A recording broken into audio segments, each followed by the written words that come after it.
중국 사람들한테는 두 번의 축복이 있었어요. 한나라 말에 중국에 불교가 들어온 사건이에요. 정치적 혼란이 계속 일어난다. 나라가 분열되죠. 불교가 중국 사상계에 본격적으로 끼어듭니다. 1840년에 일어난 아편 전쟁을 계기로 해서 서양에 완전히 짓밟히게 되는 거예요. 서양을 빨리 배우는 것이 민족을 살리는 길이었고, 그때부터는 이제 뭐예요? 서양에 있는 사상을 배우기 시작한 거죠. 서양 철학은 기본적으로 사유의 구조물이에요. 노자는 철학적 인사이트를 어디에서 구했어요? 자연에서 구했죠. 경험에 의해서 확인이 돼요. 서양 지성사에서 현대를 열었다 하면은 사유의 세계가 아니라 경험의 세계로 내려왔다는 거예요. 현대 철학자 노자예요. 이 은밀한 음모가 느껴지시죠?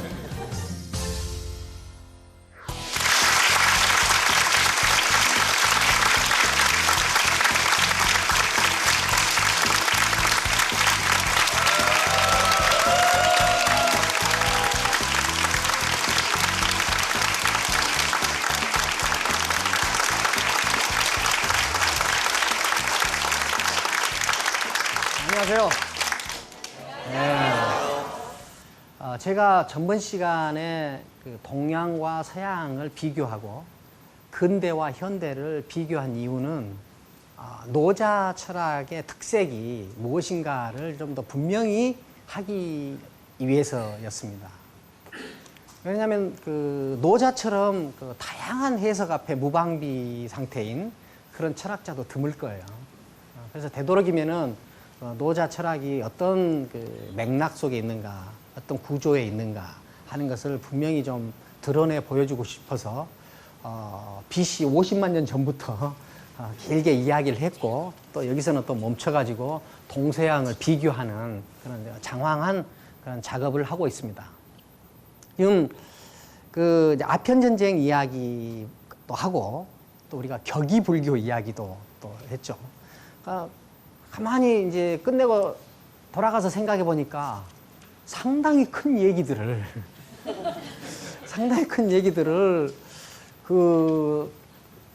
아무 생각 없이 참 많이도 했다. 거기에 나오는 한 가지 주제만 가지고도 몇 달을 얘기해야 될 내용들인데, 그것을 거의 한 시간 정도 짧은 시간 안에 우리가 다 했다. 정말 우리 모두의 큰 성취로 느껴집니다. 네, 제가 이제 처음에 이제 이야기하면서 동양 철학이라는 학문은 신흥 학문이다라는 것부터 이야기를 했어요. 그런데 동양에서 동양학의 붐이 일어난 것, 동양에서 동양학의 붐이 일어난 것은 사실 동양에서 시작한 것이 아니라 사실 서양에서 시작했습니다. 이전에 라이프니츠나 헤겔이 살던 당시에도 서양이 동양에 대한, 특히 중국에 대한 관심은 많았어요. 그렇지만 그때는 서양과 너무 다른 어떤 신비스러운 이질적인 타자로서의 동양이었죠. 그런데 이번에 이제 일어난 붐은 철저하게 서양 사람들이 어떤 자기들이 가지고 있는 어떤 한계나, 그다음에 어떤 새로운 돌파구에 관련돼서 어떤 지혜를 동양에서 찾아보자 하는 성격이 굉장히 강해졌기 때문에 라이프니츠나 그때 헤겔 때 서양 사람들이 동양에 대해서 가졌던 관심과는 질적으로 다르게 전개되고 있어요. 자, 서양 사람들은 아주 최근까지 자본주의라는 것이 상당히 합리적인 제도고 합리성의 절정에 있다고 봤죠.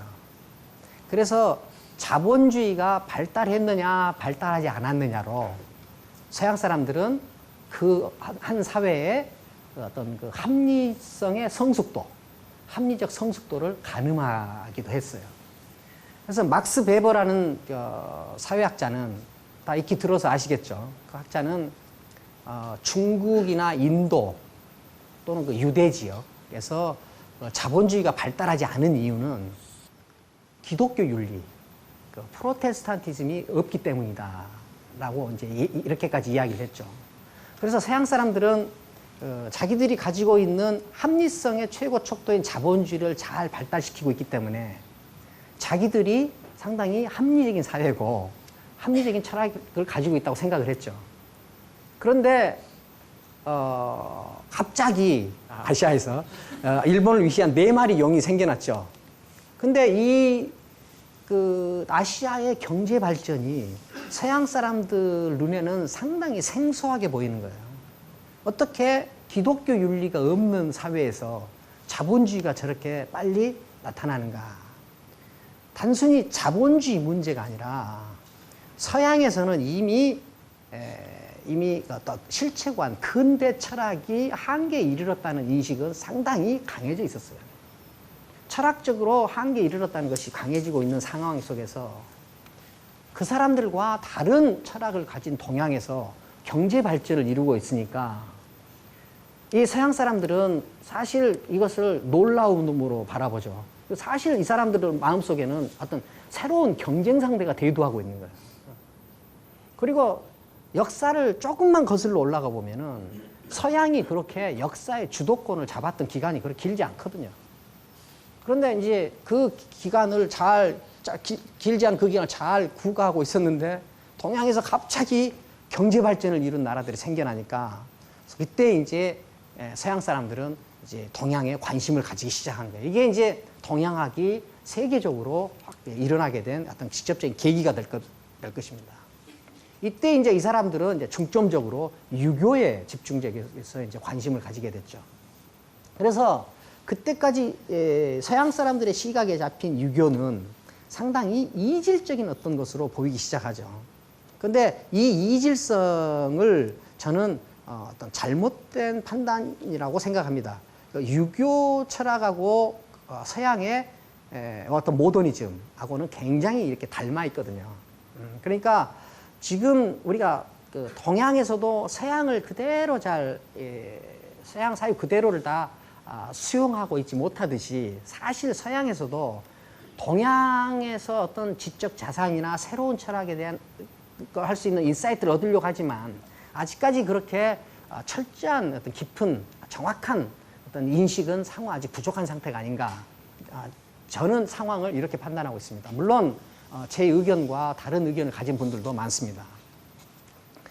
자, 그래서 지금까지 동양 사람들이 서양 배우기를 통해서 만들어낸 동양 철학의 새로운 구축의 모습은 아직까지는 대개 서양 철학을 그대로 이식하거나 서양 철학적인 시각으로 동양 철학을 해석하는 것, 이것에 머물고 있는 단계다. 예를 들어서 우리가 중국 철학을 공부할 때 중국 철학사 중에서 제일 잘된 책이라고 보고 있는 중국의 대표적인 큰 학자시죠. 풍우란이라고 하는 철학자가 있어요. 풍우란이 중국 철학사를 썼죠. 그런데 이 풍우란의 철학사도 사실은 신실제론이라는 서양 철학의 모델을 적용한 요소가 굉장히 많죠. 또 모종삼이라는 대만의 큰 철학자가 있어요. 이분은 서양에 있는 칸트 철학을 그대로 칸트 철학으로 중국 철학을 전부 해석한 것이 많습니다. 우리가 익히 들어서 알 만한 중국의 대표적인 중국 철학자들의 철학은 대개는 서양 철학의 어떤 한 조류를 받아서 그 시각으로 중국 철학을 해석한 요소가 굉장히 많다. 이런 과정 속에서 중국에 있는 중국만의 고유한 사상, 동양 사람들이 가지고 있는 동양적 사유의 특질, 이것이 오히려 발굴되지 못하고 질식되고 있는 면이 있다. 중국에서 탄생한 발생하고 성장한 종교가 있어요. 중국 사람들의 사유의 정점이라고 할 수 있는 그 사람들만의 종교에서도 중국 사람들의 실용주의, 실리주의가 있는 이유예요. 노자와 현대성이 연결되는 지점이 조금씩 좁혀지고 있죠. 자, 지금부터는 이제 정신 바짝 차리세요. 전번 시간에 우리가 이야기했듯이 서양의 근대까지의 서양 철학의 주류는 본질을 근간으로 한 실체관이고 이 실체관의 확산은 이성을 통해서 집행됐다. 이런 것을 봤죠.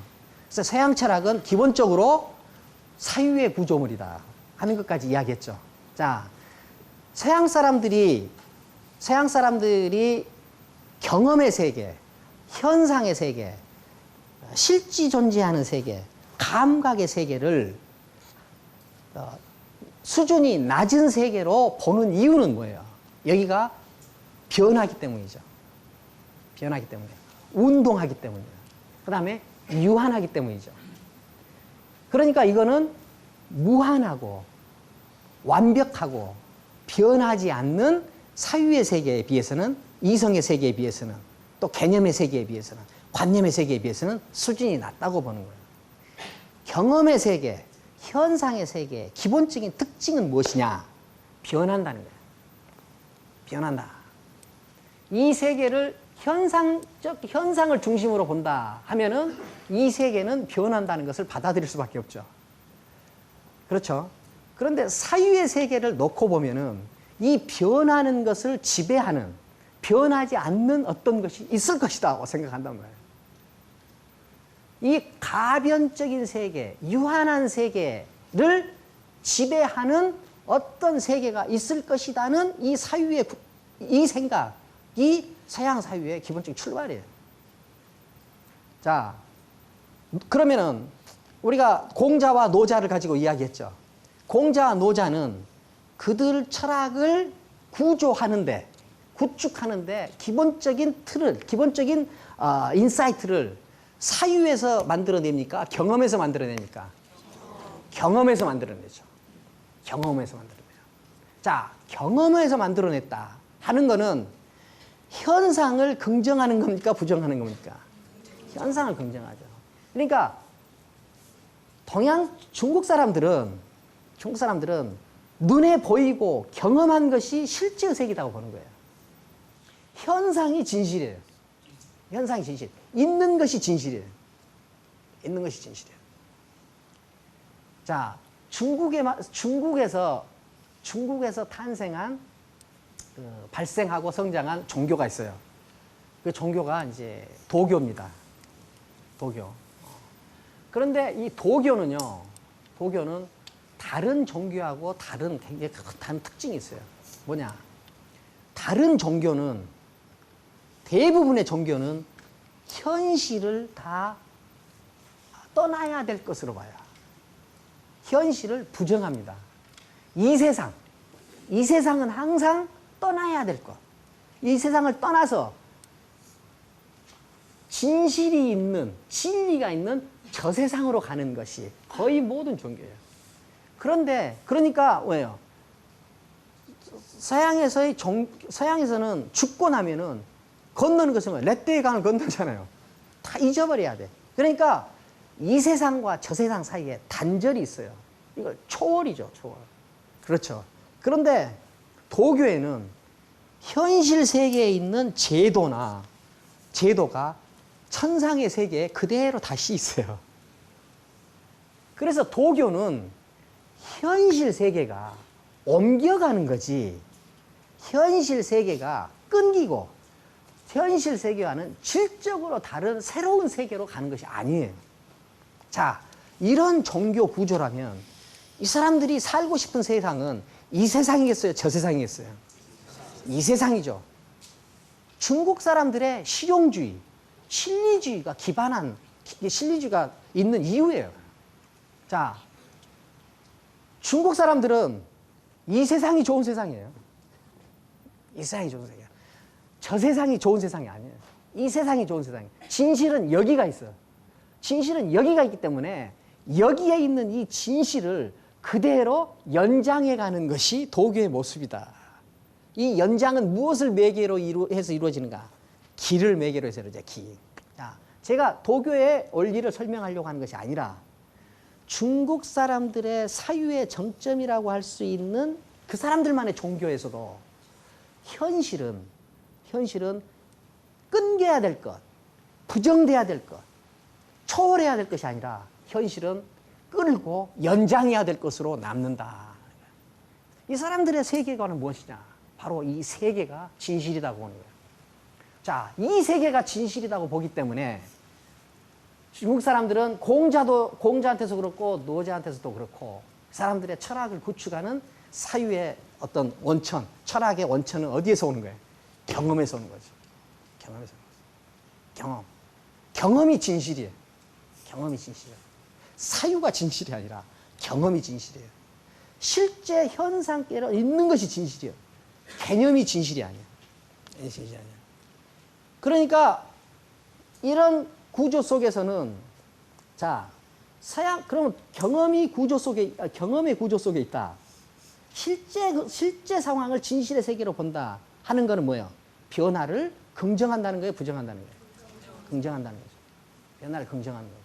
자, 그래서 노자한테서 이제 우리가 지금 노자한테 발견해야 되는 건 이 사람은 다른 중국 사람들과 함께 똑같이 경험을 철학의 인사이트로 삼았다. 경험. 그 다음에 이 경험을 인사이트로 삼을 수 있는 건 뭐냐? 현상계. 여기가 진실의 세계다고 인정하는 거예요. 현상계 진실의 세계다. 자, 우리가 다시 이제 돌아가죠. 서양 철학에서 이제 현대성 이야기를 했죠. 서양 지성사에서 현대를 이야기하려면은 우리가 적어도 세 사람은 잘 알아야 되겠죠. 세 사람이 누구였어요? 프로이드, 칼 막스, 그 다음에 니체. 이 세 사람은 알아야 돼요. 특히 니체를 잘 알아야 돼요. 자, 이 세 사람들은 완벽한 정지를 긍정하겠어요? 불안정성이 있는 운동을 긍정하겠어요?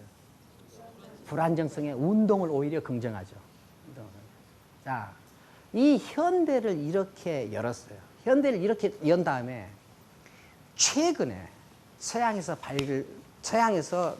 태동하고 있는 최근의 철학 있죠. 그걸 이제 포스트 모더니즘이라고 그러죠. 포스트 모더니즘 다음의 철학이죠. 모더니즘 다음의 철학을 우리가 말할 때는 그 사람들이 주장하는 것을 텍스트 이론이라고. 텍스트라는 것은 뭐의 준말이에요? 텍스타일의 준말이죠. 텍스타일. 짜여져 있다는 거죠. 교직되어 있다는 거죠. 최근에 등장한 포스트 모더니즘에서는 이 세계는 모든 것이 다 짜여져 있다고 보는 거예요. 자, 짜여져 있다. 그걸 교직되어 있다. 뭐 이런 말로 하죠. 마치 배가 짜여 있듯이 짜여져 있다. 짜여져 있는 것으로 본다면 이 세계를 어떤 근원적인 토대 위에서 본다는 거겠어요? 아니면 이 세계를 관계성으로 본다는 거겠어요? 관계성으로 본다는 거죠. 자, 포스트 모더니스트는 이 세계를 본질주의적으로 보겠어요? 비본질주의로 보겠어요? 비본질주의로 보겠어요. 비본질주의로 본다면은 본성을 긍정해요, 부정해요? 본성을 긍정하겠어요, 부정하겠어요? 부정하죠. 여러분들이 이제 철학과 졸업해도 되겠어요. 이 세계는 관계로 되어 있다. 자, 이걸 이해할 때는 특히 양자물리학을 여러분들이 염두에 두면은 훨씬 더 잘 이해할 수 있어요. 아인슈타인은 이렇게 말을 한 적이 있습니다. 아인슈타인이 살던 당시에 이 사람은 미래 세대에 가장 잘 적응할 종교는 불교다. 이렇게 이야기를 해요. 여기 기독교 신자분들이 계시면은 제가 정식으로 사과 말씀드리겠습니다. 근데 그건 제 이야기가 아니라 아인슈타인 이야기예요. 자, 아인슈타인은 왜 미래 세대에 가장 잘 적응할 종교를 불교라고 했겠어요? 불교가 지금까지 나와 있는 철학 중에서는 가장 완벽한 관계론 철학을 가지고 있어요. 관계론. 자, 관계론 철학 가지고 있다 하는 것은 그 불교 안에 있는 용어를 하면 그게 뭐겠어요? 인연이죠. 이 세계 인연으로 되어 있다. 그건 뭐냐? 관계로 되어 있다. 그러면은 이 세계는 뿌리가 있다는 거예요, 없다는 거예요? 뿌리가 없다는 거죠. 등기된 정식 건물이에요, 가건물이에요? 가건물이라는 거예요. 관계성을 인정한다 하는 거는 다 뿌리가 없다는 거고 다 가건물이라는 거예요. 이런 철학에서는 아버지에 가깝겠어요? 어머니에 가깝겠어요? 생각하지 말고 딱 보면 알아야 되는 거죠. 자, 뿌리가 없다. 관계론 철학이다. 뿌리가 없다. 비본질적이다. 가건물이다. 하면은 엄마에 가까워요? 아빠에 가까워요? 엄마에 가깝죠. 남자에 가까워요? 여자에 가까워요? 여자. 태양에 가까워요? 달에 가까워요? 달. 불에 가까워요? 물에 가까워요? 불. 여러분들은 이미 마스터했어요. 정말 훌륭하십니다. 자, 철학은 이렇게 감각으로 하는 거예요. 생각 안 하니까 제대로 되잖아요. 자, 다시 이제 여기까지 이야기하면은 노자와 현대성이 연결되는 지점이 조금씩 좁혀지고 있죠. 자, 지금부터는 이제 정신 바짝 차리세요. 동양 철학 하다 보면요, 관점의 차이라는 것이 사실은 문법을 잘 몰라서 만들어낸 차이가 너무 많아요. 노자는 기본적으로 이 세계를 어떻게 보느냐. 유무상생이란 말은 뭐냐. 노자의 철학은 잡종 철학이에요, 순수 철학이에요. 자, 이 세계를 관계론으로 본다 하는 것은 뭐냐면은 토대가 허물어졌다는 거야. 토대가 없다는 거예요. 토대가 없는 상황에서 비로소 물을 긍정하고, 불보다는 물을 긍정하고, 남자보다는 여자를 긍정하고, 아버지보다는 어머니를 긍정하고, 부성보다는 모성을 긍정하게 되는 거라. 철학은 기본적으로 이 세계가 어떻게 생겼는가에 대한 파악과 어떤 윤리적 태도를 갖는가, 그리고 이 윤리적 태도까지 가는 인식론적 단계, 이런 것들이 유기적으로 딱 연결돼서 볼 수 있는 것, 이것이 철학적으로 읽는 거예요. 자, 노자 안에서는 아버지보다는 어머니, 채움보다는 비움, 높은 것보다는 낮은 것, 불보다는 물, 태양보다는 달, 부성보다는 모성이 긍정되고 있어요. 자, 그러면은 노자의 도는 실체겠습니까? 관계겠습니까? 관계죠.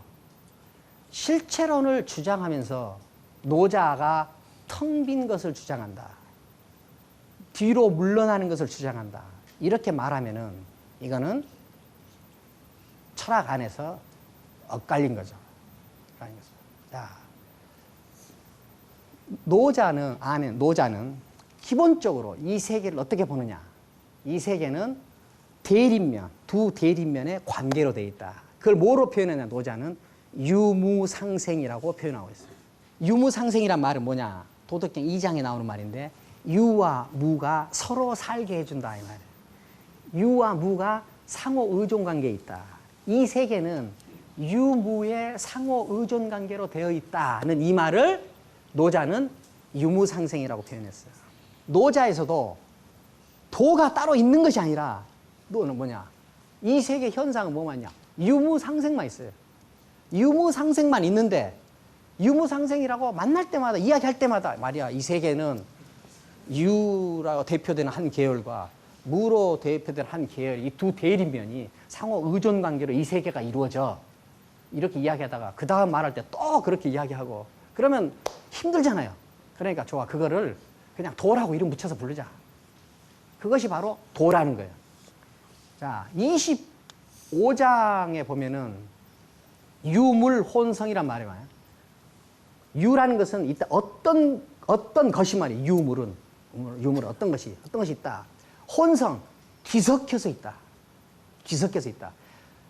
노자는 이 세계에 있는 모든 것은 다 뭐냐? 뒤섞여 있다는 거예요. 뒤섞여 있다. 무엇과 무엇의 뒤섞임이에요? 대표적으로 유와 무의 뒤섞임이에요. 자, 유와 무의 뒤섞임. 자, 그러면은 노자의 철학은 잡종 철학이에요? 순수 철학이에요? 왜 잡종이나 어감이 안 좋아서 그래요? 편하게 말씀하세요. 노자 철학은 잡종 철학이에요? 순수 철학이에요? 잡종 철학이에요.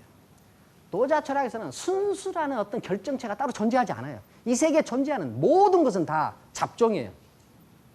대립면, 무엇의 잡종이에요? 대립면의 잡종이다. 대립면의 잡종. 자, 그런데 나는 그것을 무엇이라고 이름 붙일 줄을 모르겠다. 이름이라는 것은 제한하는 거예요. 어떤 대상을 제한하는 거예요. 이름 붙일 줄 모르겠다. 그러니까 거기에 억지로 글자를 붙여서 여기 나왔네요. 강, 위지, 명, 왈, 대. 억지로 그것을 개념으로 묘사해서 본다면 크다고 할 수밖에 없다.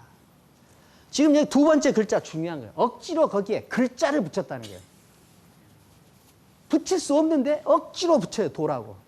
그래서 그걸 뭐라고 보냐? 도라고 본다. 어디에 억지로 이름을 붙여요? 유무상생이다. 유무상생이다. 여러분들이 지금 제가 해본 클래스 중에서 최고 클래스예요. 진짜 최고 클래스예요. 도덕경 4장에서 이것을 더 분명히 확인하고 넘어가죠. 도충이 용지 혹 불령. 이 말은 뭐냐면은 충은 뭐냐면 텅 비어 있단 말이에요. 도는 텅 비어 있어서 그것을 사용하더라도 다 채울 수가 없다. 이 말이거든요. 근데 우리가 지금 여기서 주의 깊게 봐. 도는 텅 비어 있다. 도가 텅 비어 있다는 무슨 말이에요? 도가 텅 비어 있다는 말은 아까 우리가 식구들 찾은 거 생각나시죠? 실체관을 가졌으면은 비워야 돼요? 채워야 돼요? 채워야 돼요. 무엇으로 채워요? 본질로 채우죠. 본질로 채우죠. 그래서 본질로 채워요. 그러면은 공자와 맹자는 본질이라는 걸 긍정해요? 부정해요? 긍정해요? 부정해요? 긍정하죠. 긍정하죠. 그 본질이 뭐였어요? 본질이 맹자한테서는 사단이었고 공자한테서는 인이었죠. 자, 그러니까 맹자 안에서는 수양의 중요한 것이 뭐냐면 확충이라는 개념이 있어요. 확충. 키우고 채운다. 키우고 채운다. 무엇을 키워? 본질. 자, 본질을 긍정하면은 실체론자야 아니에요. 본질을 긍정하면 실체론자일 수밖에 없죠. 본질을 긍정하면은 채우는 것을 긍정할 수밖에 없죠. 자, 노자는 본질을 긍정하지 않죠. 비본질주의자예요. 관계론자예요. 무슨 관계예요? 유무의 관계론자. 유무의 관계론을 노자는 네 글자로 뭐라고 표현했어요? 유무상생이라고 표현했죠. 그러니까 도는 텅 비어있다 이 말이 뭐냐? 다른 말로 하면 본질이 없다 이 말이에요. 도는. 텅 비어있는데 그것이 작용을 하죠. 이 세계에 존재하는 모든 것은 유무상생이라는 이 대립면이 만들어내는 이 텐션, 이 긴장을 벗어나서 존재하는 건 하나도 없어요. 그러니까 그 작용은 끝이 없다. 끝이 없다. 자, 본질주의에는 끝이 있어요, 없어요? 끝이 있죠. 목표가 있죠. 한계가 있죠. 이상이다. 있죠. 있죠. 최고 단계가 있죠. 자, 여기에는 없어요. 여기서 중요한 거 보세요. 연해. 참 깊기도 하구나. 사 만물지종. 만물의 종, 우두머리. 기원, 이걸 보고 뭐라고 그러냐면은 만물의 기원이라고 보는 사람들이 있어요. 자, 그렇게 읽을 수도 있어요. 그런데 요즘 가끔 동양 철학 하다 보면은요, 관점의 차이라는 것이 사실은 문법을 잘 몰라서 만들어낸 차이가 너무 많아요. 그리고 글자를 잘 못 읽어서 만들어낸 차이가 너무 많아요. 자, 여기서 뭐뭐 같구나 하는 게 있어요. 만물지종, 만물의 근원 같구나. 또 하나 뭐예요? 사혹존, 혹은 진짜 있는 것 같구나. 또 뭐야? 누구의 자식인지 모르겠다. 상제지선, 상제보다 앞서 있는 것 같구나. 자, 뭐뭐 같구나 하는 글자가 두 번 나왔죠. 두 개 나왔죠. 뭐뭐 나왔어요? 사와 상이 나왔죠. 자, 사는 뭐냐? 우리가 보통 말할 때 사입이라고 그러죠. 뭐뭐처럼 보이는데 진짜는 그것이 아닌 것. 이것을 묘사할 때 사라는 글자를 써요. 그러니까 사 만물지종 이 말은 뭐냐? 만물처럼 보이는구나. 그런데 노자가 살살 말해요. 그런데 아니야. 그 다음에 사혹존. 진짜 존재하는 것 같구나. 근데 아니야. 상제지선. 상제보다 앞서 있는 것 같구나. 진짜 그래. 이게 상이란 글자를 써요. 자, 상제보다 앞서 있다. 이 말은 중요한 의미가 있어요. 그 뭐냐? 도라는 질서를 건립했다 하는 것은 뭘 극복한 거예요? 천명론을 극복한 거죠. 천명론을 극복. 천명론을 극복했다는 건 뭐예요? 신의 세계에서 인간의 세계로 왔다는 거죠. 신화의 세계에서 철학의 세계로 왔다는 거죠. 믿음의 시대에서 생각의 시대로 왔다는 거 아니에요. 그렇죠? 상제지선이라고 노자가 말하는 거 뭐냐? 천명을 완전히 극복했다. 그러니까 도라는 것이 천명을 지배하는 상제보다도 우선한다고 보는 거예요. 상제라는 것도 말이야, 유무상생의 원리는 벗어날 수 없어. 자, 천명론을 완벽하게 극복한 모습이죠. 자, 노자의 도는 말로 설명할 수도 없고 논증할 수도 없고 알 수도 없다. 세상에 그런 건 존재하지 않아요. 노자는 너무 크고 초월적이어서 정의 내릴 수 없다. 이건 그렇지 않아요. 노자의 도를 실체로 볼 수 없는 이유는 이 사장을 주의 깊게 보세요. 그러면 이제 우리가 할 일의 3분의 2는 다 했어요. 자, 노자의 도를 실체로 볼 수 없는 이유는 이런 글자 해석으로도 충분히 가능하고, 또 하나는 우리가 철학적 읽기를 한다면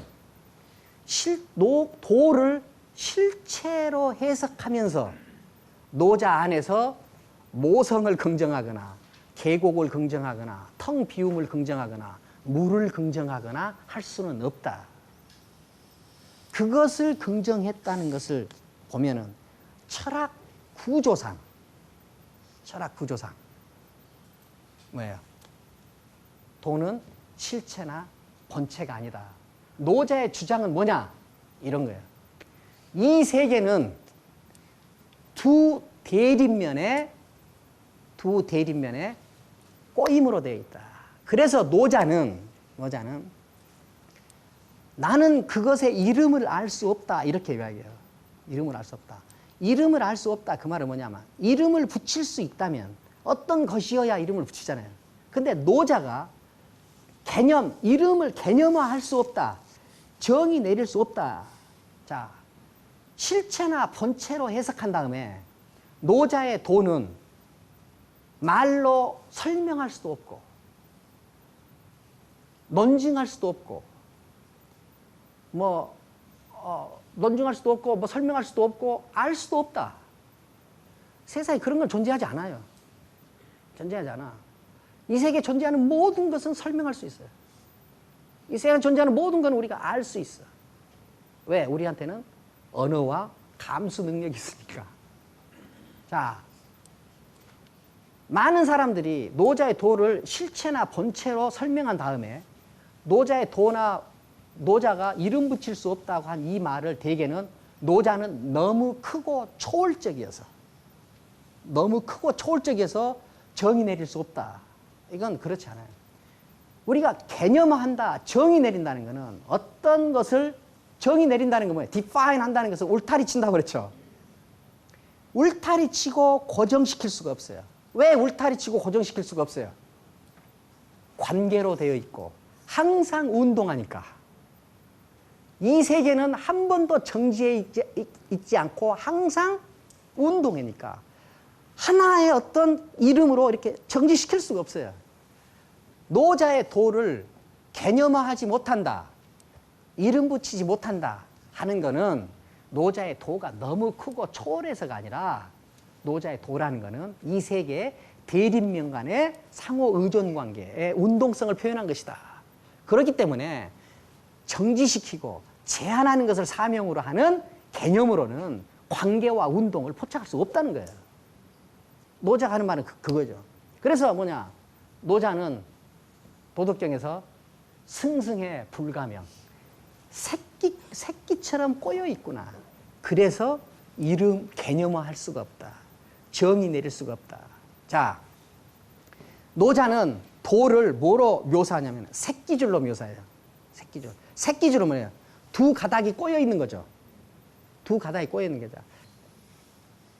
그러니까 도덕경 안에 나오는 일이라는 것은 근원으로서 일, 실체로서 일이 아니라 뭐예요? 잡종으로서 일, 대립면의 꼬임으로서 일. 그러니까 스테인레스 젓가락같이 생긴 일이 아니라 뭐같이 생긴 일이에요? 새끼줄 같은 일. 스테인레스 젓가락을 놔도 일자로 보이잖아요. 새끼줄을 놔도 일자로 보이잖아요. 자, 그러면 이제 우리가 할 일의 3분의 2는 다 했어요. 자연이 생긴 모습대로 정치 영역에 응용하자. 삶의 영역에 응용하자. 윤리적 삶에 응용하자 하는 것이 노자의 꿈이에요. 모호함이나 애매함에서 오는, 경계에서 오는 두려움을 두려워하지 마라. 해와 달을 동시에 포착하는 능력. 노자는 그것을 뭐로 표현했냐. 자, 그러면 이제 우리가 할 일의 3분의 2는 다 했어요. 왜 3분의 1 다 했냐. 노자는, 공자는 뭐야? 공자는 부모 자식 간에 흐르는 직접적인 그 근원의 어떤 원초적 정서, 이것을 인간의 본성으로 파악하고 이 본성을 확대해서 모두 다 성숙한 인간이 되는 사회. 공자의 꿈이었어요. 그런데 이 공자의 꿈은 노자가 볼 때는 목적론과 가치론에 빠질 수밖에 없고, 그러면 사회를 그것이 기준이 돼서 구분한다. 구분이 되고 차등이 되는 한 사회의 갈등 요소는 피할 수 없다. 그러니까 인간의 본성에서 인사이트를 구하지 말고 자연에서 인사이트를 구하자. 그래서 자연이라는 것이 어떻게 생겼는가를 보고 자연이 생긴 모습대로 따라서 한번 살아보자 하는 것이 노자의 꿈이었어요. 자, 지금 우리가 이야기한 거는 뭐냐? 노자는 이 세계는 다 대립면의 꼬임으로 되어 있다. 어떤 것도 그것으로 존재하지 않는다. 이 세계에 존재하는 모든 것은 대립면의 관계로 되어 있다. 이 대립면의 관계로 되어 있다는 이 관계성을 정치 영역에 응용하자. 삶의 영역에 응용하자. 윤리적 삶에 응용하자 하는 것이 노자의 꿈이에요. 그러니까 노자는 공덕지용, 우리 전철에 공덕역이 있죠. 그 공덕이에요. 공덕지용. 공은 여기서 크다는 말이에요. 크다. 덕은 뭐야? 움직이고 실천하고 하는 모습이죠. 더 활동하는 거. 가장 큰 덕의 모습은 유도시종, 오직 도를 따르는 것이다. 그러니까 여기 덕 안에는 뭐냐면은 정치 행위, 윤리적 행위, 그 다음에 뭐냐, 인식적 행위, 알매 행위, 인간이 하는 모든 일들이 들어가 있는 것이 뭐예요? 이 덕이죠. 그래서 가장 훌륭한 활동은, 가장 훌륭한 삶은, 가장 훌륭한 정치 행위는, 가장 훌륭한 지적 활동은 뭐냐? 도같이 하는 것이다. 오직 도를 따라서 하는 것이다. 그게 뭐냐? 도지이물, 도라는 것은, 이건 도라는 것은 이 말이에요. 도라는 것은 유황, 유홀, 황하고 홀하다. 황은 뭐냐면은 눈이 너무 부셔서 안 보이는 거예요. 부셔서 안 보여요. 홀은 뭐냐면은 어둑어둑해서 안 보이는 거예요. 어둑어둑해서 안 보여요. 자, 관계성 철학을 갖는다 하면은 경계가 분명해집니까? 분명하지 않습니까? 분명하지 않죠. 자, 도덕경 1장에서 나왔듯이 노자는 유무가 함께 있는 것. 유무가 함께 있는 것을 뭐라고 무슨 글자로 표현해요? 동위지와 함께 있는 것을 현이라고 표현하죠. 현. 현은 우리가 일반적으로 말할 때 거물현 그러죠. 거물현이 아니라 원래는 가물현이에요. 가물현. 가물현이라는 것은 뭐냐? 가물가물하다는 거예요. 가물가물해. 가물가물하다는 것은 뭐냐? 경계가 불분명하다는 거예요. 불분명하다. 자, 노자는 대립면의 공존, 대립면이 만들어낸 텐션으로 이 세계가 이루어져 있다. 자, 우리가 한번 따라서 해보자. 삶을 이용할 때, 우리가 행위를 할 때, 우리는 그러면은 대립면이 만들어내는 그 텐션을, 그 긴장을 우리가 작동시키는 방식으로 살아야 되겠다. 작동시키는. 자, 우리가 첫 시간에 이야기했어요. 인문적 통찰, 세계를 직접적으로 파악하는 능력은 뭐냐? 경계에 서는 거라고 그랬죠. 경계에 서는 거. 경계는 뭐냐? 경계는 항상 뭐냐? 경계에 서면 두려워요. 경계에 서면은 불안해. 경계에 서면은 모호해. 그런데 경계에 설 때만 인간은 뭐야? 세계를 투철하게 본다는 거예요. 경계에 서지 않기 위해서 분명한 하나를 선택해봐라. 그 분명한 하나는 선택 뭐냐? 그것은 개념으로 돼 있거나 지식으로 돼 있거나 이론으로 돼 있다. 그 경계에 서서 나오는 두려움, 불안, 이것을 피하기 위해서 분명한 한쪽을 선택하는 순간 너는 그 세계에 갇히게 된다. 너는 딱 거기까지다. 모호함이나 애매함에서 오는, 경계에서 오는 두려움을 두려워하지 마라. 명료함으로 바꾸려고 하지 마라. 그것은 명료함으로 바꿔서 재단해야 될 것이 아니라 그것을 그대로 품어야 될 것이다.